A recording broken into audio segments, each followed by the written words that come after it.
নোমান বিন বাশির রাদিয়াল্লাহু আনহু থেকে বর্ণিত, তিনি বলেন, আমি রাসূলুল্লাহ সাল্লাল্লাহু আলাইহি ওয়াসাল্লামকে বলতে শুনেছি, নিঃসন্দেহে হালাল এবং হারাম সুস্পষ্ট এবং উভয়ের মধ্যবর্তী স্থানে কিছু সন্দেহপূর্ণ বিষয় রয়েছে যা অধিকাংশ মানুষেরই অজানা। যে ব্যক্তি সন্দেহপূর্ণ বিষয়গুলো থেকে দূরে থাকল, সে তার দিন ও ইজ্জতকে মুক্ত করে নিল। আর যে সন্দেহপূর্ণ বিষয়ে পতিত হলো, সে ওই রাখালের ন্যায় যে সংরক্ষিত সারণভূমির আশেপাশে পশু চড়ায় এবং যে কোনো সময় তাতে তার পশু প্রবেশের আশঙ্কা করে। জেনে রেখো, প্রত্যেক বাচ্চার একটি নির্দিষ্ট ও সংরক্ষিত সীমানা থাকে।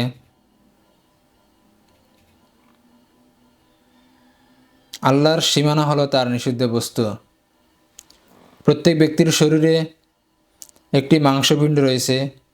উহা সুস্থ থাকলে সমস্ত শরীর সুস্থ থাকে, আর উহা বিনষ্ট হলে সারা শরীর বরবাদ হয়ে যায়।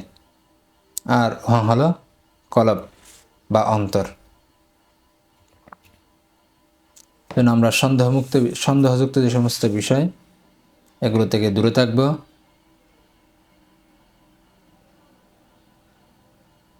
যেগুলো সন্দেহমুক্ত আমল, সেগুলো বেশি বেশি আমল করার চেষ্টা করব।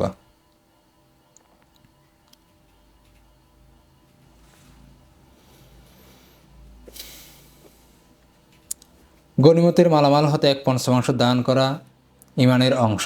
এ সম্পর্কিত একটি হাদিস আব্দুল্লাহ ইবনে আব্বাস রাদিয়াল্লাহু আনহু থেকে বর্ণিত, তিনি বলেন, আব্দুল কায়েস গোত্রের প্রতিনিধি দল যখন রাসূলুল্লাহ সাল্লাল্লাহু আলাইহি ওয়াসাল্লামের নিকট আগমন করল, তখন তিনি তাদেরকে বললেন, তোমরা কোন গোত্রের লোক অথবা কোন গোত্রের প্রতিনিধি? তারা বলল, আমরা রবিয়া গোত্রের লোক। রাসূলুল্লাহ সাল্লাল্লাহু আলাইহি ওয়াসাল্লাম বললেন, তোমাদেরকে স্বাগতম। এখন তোমাদের অপমানবোধ ও লজ্জাশরমের কিছু নেই। তারা বলল, হে আল্লাহর রসুল, হারাম মাস ব্যতীত আমরা আপনার কাছে আসতে পারি না। আমাদের ও আপনার মাঝে মোজার গোত্রের কাফেররা বসবাস করে, তাদের কারণে আমরা আপনার নিকট আসতে পারি না। সুতরাং আপনি আমাদেরকে এমন কিছু বিষয়ের চূড়ান্ত আদেশ দিন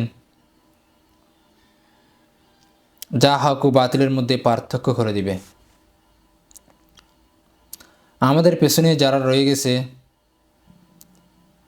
তাদের বিষয়গুলো অবহিত করব এবং সে অনুযায়ী আমল করে আমরাও জান্নাতে প্রবেশ করব।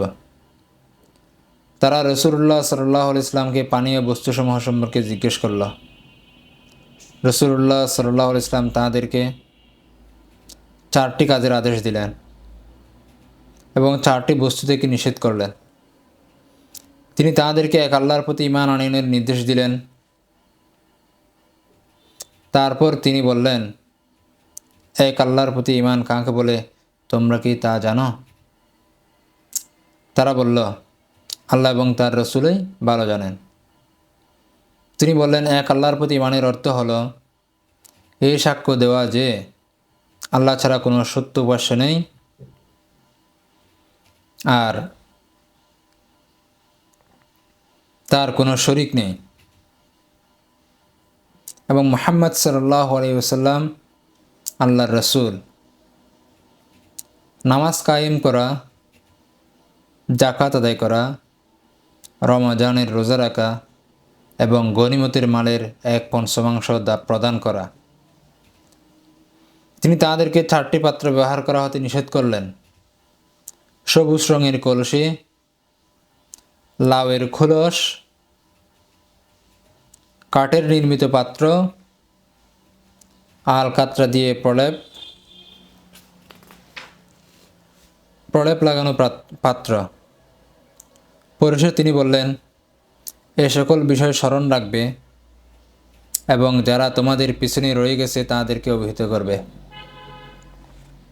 টিকা আছে, উপরোক্ত পাত্রগুলো ব্যবহার করতে নিষেধ করার কারণ হলো তৎকালে এই পাত্রগুলোতে মদ ও নেশাজাতীয় বস্তু রাখা হতো। মূলত পাত্র ব্যবহার করতে নিষেধ করার মাধ্যমে নেশাজাতীয় বস্তু হতে নিষেধ করা হয়েছে। অতএব নেশাজাত দ্রব্য মুক্ত হলে সেগুলো ব্যবহারে কোনো বাধা নেই, এটা বলা হচ্ছে এখানে।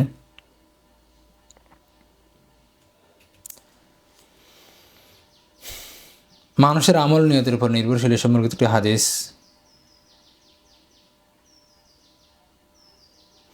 উমর রাদিয়াল্লাহু আনহু থেকে বর্ণিত, তিনি বলেন, রাসূলুল্লাহ সাল্লাল্লাহু আলাইহি ওয়াসাল্লাম বলেছেন, প্রতিটি আমল নিয়তের উপর নির্ভরশীল।